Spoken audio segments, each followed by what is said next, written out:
Hey everyone, it's Phil Key from Nat Owl Films. Welcome, thanks for tuning in. So, finding funding, crowdfunding. It's not an easy journey at all, and unless you have a lot of respectable connections, it can be a long one, to say the least. Now, when I have been on social media over the last few weeks and months, I have come across quite a few crowdfunding pages. Some of them are quite cool, some of them are just naive, and some of them you think, yeah, you're asking for a lot for a little in return. So I thought I'd do a video, give a few bits of advice. So when you're crowdfunding, you have to remember this. You are asking for other people's money for free. That's ultimately what you're asking for. So I'll go with a short film because I'm not too experienced to say for full films, but I'll go with short films. So for a short film, if you are making, just an example, 15-minute short film and you're asking for, I don't know, 10 to 15,000 pound, right? So where's the money going? Is it going to development? Is it going to the filming? Is it going to the editing? Is it going to the talent? Is it going to the crew? Is it going to any special equipment that you need? Is it going to a special location that you need? Have you got a talent name attached whose fee is a bit higher than your budget would have liked? If so, say that. Transparency is key. Communication is key. When you are asking for the people's money, they want to know what you're going to do with it. I've had investors come to me in the last few months. One for a film that's being made in America, a short film, and it had some, I'd say, some C-rated movie actors attached to it. And the guy who added me on Facebook, he was wanting over £1,000 out of me. And I thought straight away, right, question time. Did he like it? No. I asked the usual questions. Well, what's the money going to be spent on? And instead of answering questions, he came out with an ego answer of, well, I have got this name attached and this is their fee, and I've got this attached and this is what I'm going to try and do. I'm not interested in what your ego tells me, and I think other people will be the same. An ego just says you don't know what you're doing, or you think you're better than what you really are. Had he have said to me, I need £1,000 from yourself, this is what I'm going to do with it, this is what I hope to achieve, this is the goal, it would have got a conversation going. I'd have looked at the script and whatnot. I looked at the pitch, the treatment for it, and it was 50-50. It was like touch and go. And then as soon as obviously I said, I won't be doing that, I won't be donating £1,000 just like that based on the information you've given me, he then started to ask questions about my background. So I was honest. And then he started saying that he was in regular contact with the cast and this would be a major disappointment to them, all the usual manipulation guilt trips. And I said, I'm more than happy to support you in other ways, but financially I can't give you that type of money. Within, I'd say, less than a minute, he wished me, a good day, and he unfriended me on Facebook. And I thought, it says it all about these type of people. When you're asking people for money, you need to explain what you're going to do with that money, because otherwise you just look like you don't know what you're doing. And quite frankly, any low budget is still a lot of money. I'm not saying it's £1,000,000, but what I am saying is, when you are asking working class people to help support your project and you're asking for 15 to 20 odd grand, and you become passive aggressive and unprofessional and sometimes even hostile online, you're giving the game away that you possibly are going to either waste the money or you don't even know half of what you're doing with the money. And that will rub people up the wrong way, like myself, because when you're asking for that type of money, people want to know that they are investing in something worth investing in. Is it going to be an asset? Is it going to make money back? Is there a market for it live right now? Is it going to pull the audience in? Are people going to want to watch it? Are you going to get a return on the investment? Now, we all have our stories that we want to tell, and we all know that it takes money to tell them. And when you are asking for other people's money, it's about respect and understanding.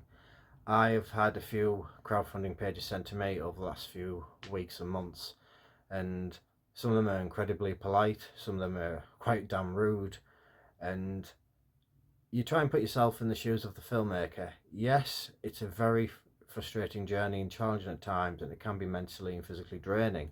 However, when you are asking for other people's money, first impressions always count. I had one the other week.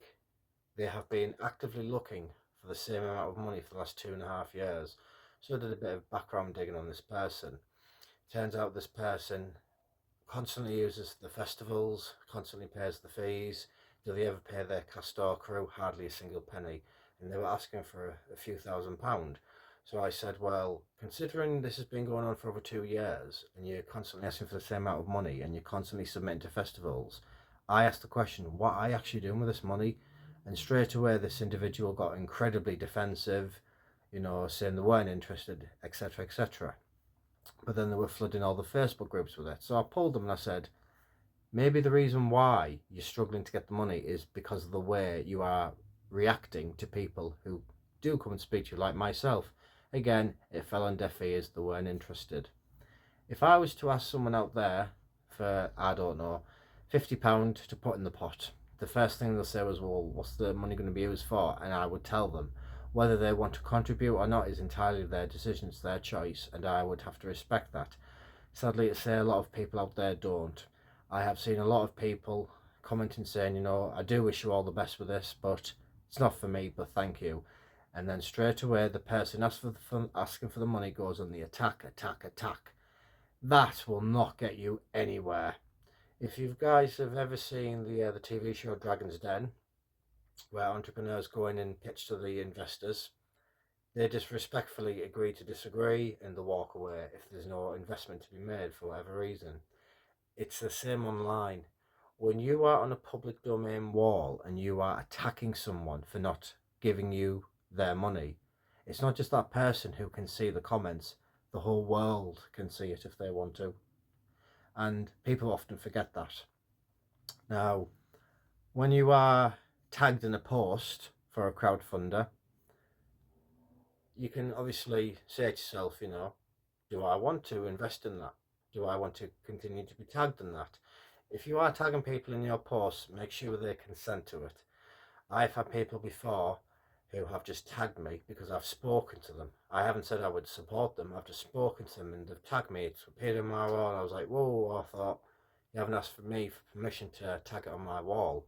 Oh, well, I thought you wanted to support my project. And it's like, well, I will, but it's called courtesy. Ask people first if you can tag them. Genuine people, 9 times out of 10, will say yes. You will get the ones, though, that don't like their Facebook wall flooded with crowdfunders. That is understandable, because sometimes it can be overwhelming. Sometimes you don't want a wall full of crowdfunders asking for money. It just, it's no fun. It's overkill. But then, as I say, part of it is the process, and sometimes, if you want to really get involved in crowdfunding, you do need to be tagged a lot. But again, that comes down to individual preference. If you are going to tag people in your crowdfunder for their Facebook, just make sure you've asked for permission, because otherwise, again, it might turn sour. Now, when you do go out there and speak to investors and whatnot, make sure that you are respectable. You are, professional. It's all about making connections. I've made connections with a few horror producers in America, and some of them are cool and some of them are not so cool. Some of them only want to speak to you if you have money, and then the moment you say, I can't invest, they just cut you off straight away. It's like, okay, no worries. Then you get the ones who throw a bit of a fit at you because, their ego's been picked at a little bit. It's like, how dare you not give me any money? Go elsewhere then. Look elsewhere. The problem with today is there's a lot of scammers out there, and I mean a lot. The recent trend in scammers is this. There's a lot of profiles circulating in film groups on Facebook. They will have less than 50 friends. They will have a genuine looking profile photo. It looks genuine, but when you actually click in to the profile photo section, there's only 1 or 2 other photos and that's it. So look at the wall. Is it full of spam? Are the posts actually relevant? Are they appropriate posts? If you don't believe in your gut instinct that you are looking at a genuine post, you're probably not. Locked out profiles are another major problem. Now, I've come across quite a few scammers who will, manipulate and justify everything they do. They will often say they don't like uploading the photos in case someone steals their identity. They don't like uploading photos in case someone's a pervert and tries to look through the photos. They won't upload basic information in case someone steals their identity again. And you just laugh at it. And then the locked out ones are, well, I don't want people looking through my details. And it's like, this is social media. When you are putting a crowdfunder out there and asking for thousands of pounds, people are not going to give it to someone stood behind a blank profile, because you, for all they know, are a scammer. Now, the easiest way to differentiate these profiles to genuine ones is to ask the very basic questions, why have you only got so many friends? Why is your profile information incredibly basic? There's nothing there. Their answers will be the giveaway. They will get defensive or they will get aggressive. Genuine people always have a way for you to check their back history. It's just common sense. Scammers, however, do not like being asked questions. They don't like being, probed at. They don't like it when people come at them with questions, because they know they can't lie that much to the point where they can still hide behind, a blank profile. Now, as I said, these profiles have been flooding Facebook and a few people have been falling for them. When you see these profiles, just highlight them as a red warning flag if you have to. Help other people to look out for them. Another giveaway is when you go on the perks page. I had one the other day and he's actually been spamming quite a few groups. The profile looks very genuine, but when you actually say, well, where's the perks page? Oh, there isn't one. So apart from the information about the project, what perks are available, oh, well, email me and I'll tell you. I don't need to email you for you to tell me that they should be available on the crowdfunding page. The excuse was, if I upload the perks, I will be blocked off social media. I have never heard so much garbage. There is thousands of crowdfunders out there and not a single thing has been restricted on anyone's account. Another giveaway is there was a PayPal link. There was no other information available. It was just, please donate to this project. Here's the PayPal link. He was questioned over why there was only a PayPal link and not a full crowdfunding page link. Again, when it's quiet as a mouse.